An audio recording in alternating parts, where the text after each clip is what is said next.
This is your WGBW Daily News Roundup for the Talk of Green Bay, 97.9 FM and 1590 AM.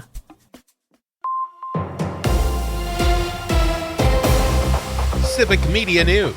I'm Terry Bell. Here's what Wisconsin needs to know.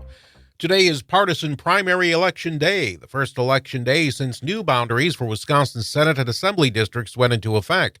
Wisconsin Elections Commission Administrator Megan Wolf. Who's on their ballot, what districts they're qualified to vote in, depends on their address. And so when the redistricting happened, voters who are now in a new district, their registration was moved by their clerk into that appropriate district. Polls are open till 8 tonight. That's when election night coverage begins on many civic media radio stations and online.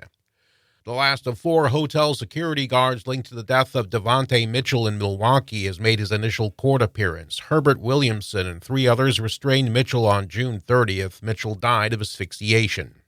Staffing levels at Wisconsin's youth prisons is on the agenda as Governor Evers' Juvenile Justice Commission meets today. Lincoln Hills and Copper Lake schools are under more scrutiny since a teenager attacked and killed a counselor in June. The U.S. Department of Agriculture is paying more than $2 billion to minority farmers, ranchers, and foresters. It's to make up for discriminatory practices of the past, like denying government loans. But some advocates say they want more transparency. I'm not personally dazzled about numbers or dollar amounts unless I can connect that to the people that are being most impacted. Sharon Mallory is with the 2020 Farmers Co-op. Attendance at this year's Wisconsin State Fair set a record.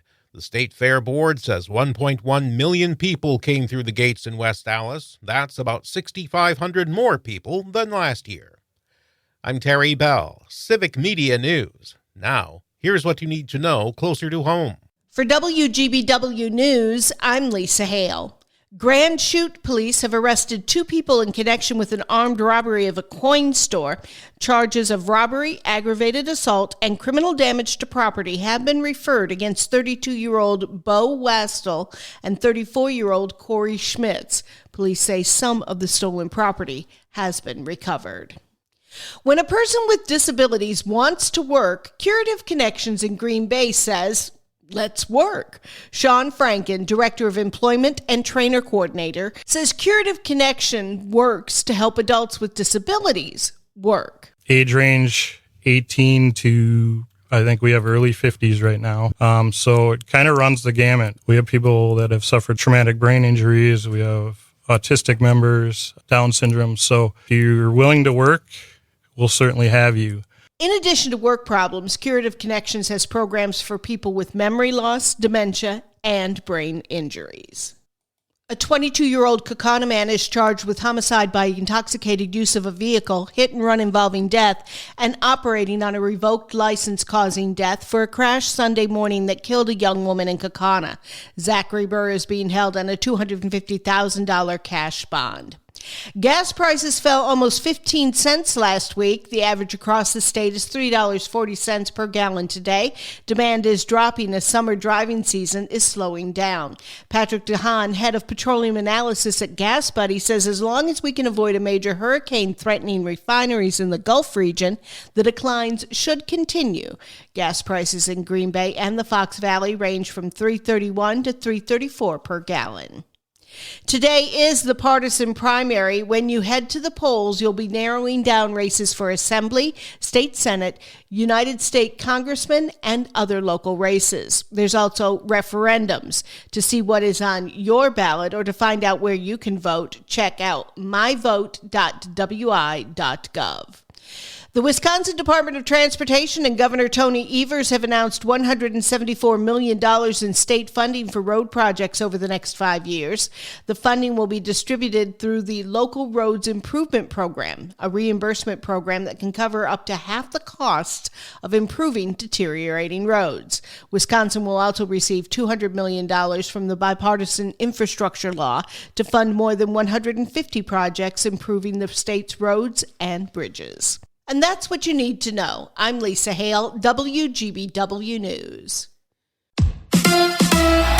The Crew lose to L.A. Hi, I'm Mike Clemens with sports. The Brewers lost Game 1 of their 4-game series to the Dodgers last night. The final 5-2. Game 2 tonight. Manager Pat Murphy said he thought his young Brewers team was a little intimidated facing the Dodgers, and future Hall of Famer now in his 17th season, Clayton Kershaw, on the mound. Yeah, this is it, man. If you want to swim with the Sharks, you got to be willing to step up in these situations and put together, forget about who's on the mound. I mean, and forget about, it's baseball. It's pitch by pitch. And I'm not disappointed in any, I'm not mad at anybody or anything like that. I just felt like we didn't have the right approach there mentally for situation. But they're young guys in front of their hometown crowd, and it's Kershaw. So that means something. NFL, one of the players who stood out in the Packers' win over the Browns was wide receiver Grant Dubose, who had 5 catches for 66 yards, leading the team in receptions. Grant had a really good game the other day. Obviously, he made some pretty clutch catches, but his effort blocking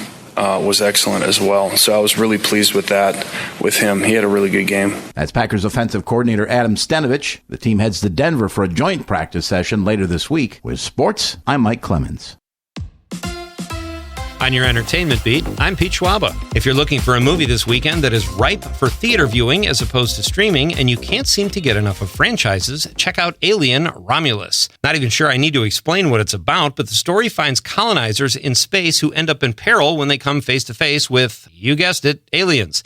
Alien: Romulus is the umpteenth installment in the series, and most likely not the last, and it opens August 16th. Have fun at the movies. Matt Damon says the people and culture of Boston can seem abrasive and harsh. Damon's new comedy is called The Instigators and is set in the actor's native city. His lifelong pal and castmate Casey Affleck also calls Boston his hometown. Damon says he is aware of how people view Boston and can be put off by Bostonians' sarcasm and cynicism. But to him, it feels like a comfortable pair of socks. New tourism slogan, anyone? The Instigators can be streamed on Apple TV. For more showbiz fun, tune in to Nightlight with me, Pete Schwaba, weeknights from 7 to 9 p.m. on the Civic Media Radio Network.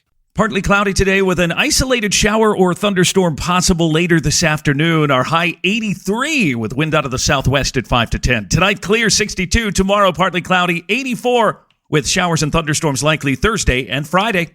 I'm meteorologist Sean Cable. Temperature now 67. That's your WGBW Daily News Roundup from Civic Media. Subscribe to this podcast on Spotify, Apple, or wherever you find your podcasts. Find more news at WGBW.FM.